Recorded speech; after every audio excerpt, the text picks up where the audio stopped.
Shalom Alehem Besem Yesua Hamasia. Bapak Ibu yang terkasih dalam nama Tuhan Yesus Kristus, bertemu kembali dengan saya Pastor Juniarson Ginting. Renungan malam kita kali ini terambil dari firman Tuhan Mazmur 25 ayat 11 sampai yang ke-15. Demikianlah firman Tuhan.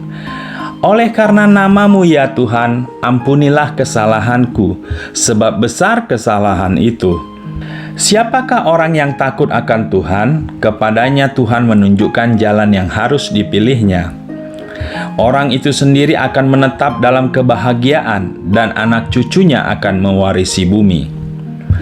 Tuhan bergaul karib dengan orang yang takut akan Dia, dan perjanjiannya diberitahukannya kepada mereka. Mataku tetap terarah kepada Tuhan, sebab Ia mengeluarkan kakiku dari jaring. Dari firman Tuhan kita kali ini, setelah pada renungan sebelumnya kita belajar tentang 5 kunci mendengar suara Tuhan, maka kali ini Bapak Ibu, saya akan berbagi dengan topik 6 jaminan mendengar suara Tuhan.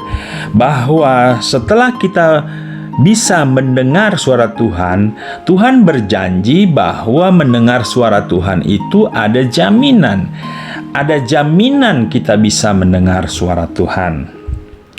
Setelah kita mengerti bahwa manusia bisa mendengar suara Tuhan, maka kita akan belajar bahwa ada janji atau jaminan dari Tuhan jika orang benar bisa mendengar suara Tuhan.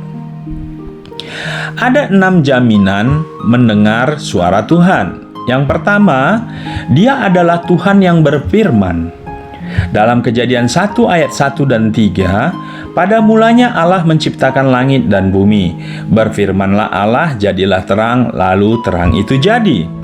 Dalam Yohanes 1 ayat 1 dikatakan, pada mulanya adalah firman. Firman itu bersama-sama dengan Allah, dan firman itu adalah Allah. Jadi di sini jelas bahwa sampai saat ini Allah masih berbicara melalui firman-Nya dan Roh Kudus-Nya kepada orang-orang benar, sehingga benarlah ada jaminan kalau manusia bisa mendengar suara Tuhan. Yang pertama, Dia adalah Tuhan yang berfirman. Jaminan yang kedua dikatakan, Tuhan suka berbicara dengan anak-anak-Nya. Dalam Kejadian 3 ayat 9 dikatakan, tetapi Tuhan Allah memanggil manusia itu dan berfirman kepadanya, "Di manakah engkau?" Allah yang kita sembah adalah Allah yang hidup, yang rindu berbicara dengan anak-anak-Nya, yaitu orang-orang benar yang mengakui Dia sebagai Bapanya. Jadi jelas bahwa Tuhan menjamin kalau Dia suka dan sampai saat ini masih berbicara dengan anak-anak-Nya. Jelas bahwa ada jaminan orang benar mendengar suara Tuhan.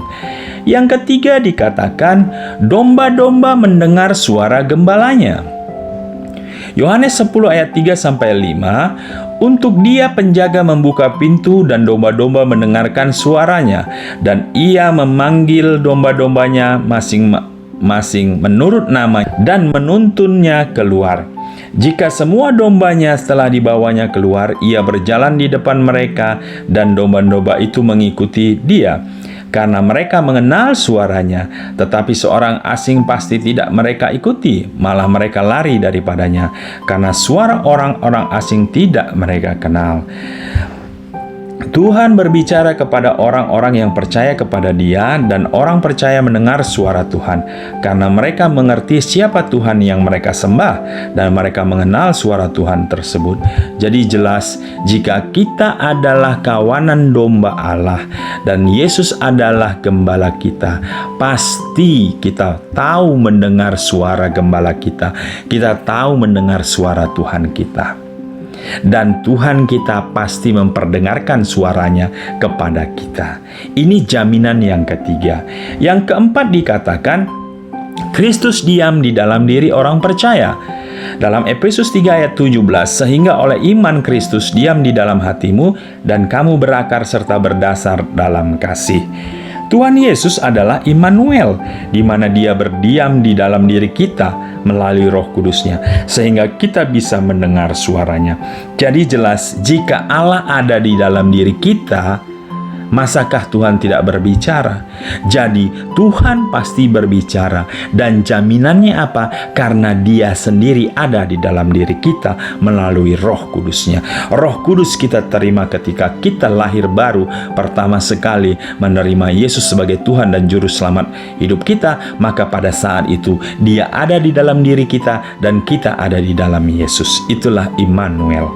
Yang kelima, firman ada di dalam hati dan mulut kita. Roma 10 ayat 8. Tetapi apakah katanya? Ini, firman itu dekat kepadamu, yakni di dalam mulutmu dan di dalam hatimu. Itulah firman iman yang kami beritakan. 1 Yohanes 2 ayat 14, Aku menulis kepada kamu, hai anak-anak, karena kamu mengenal Bapa. Aku menulis kepada kamu, hai bapa-bapa, karena kamu mengenal Dia yang ada dari mulanya. Aku menulis kepada kamu, hai orang-orang muda, karena kamu kuat dan firman Allah diam di dalam kamu, dan kamu telah mengalahkan yang jahat. Jadi manusia bisa mendengar suara Tuhan karena firman itu sebenarnya ada di dalam hati dan mulut orang percaya.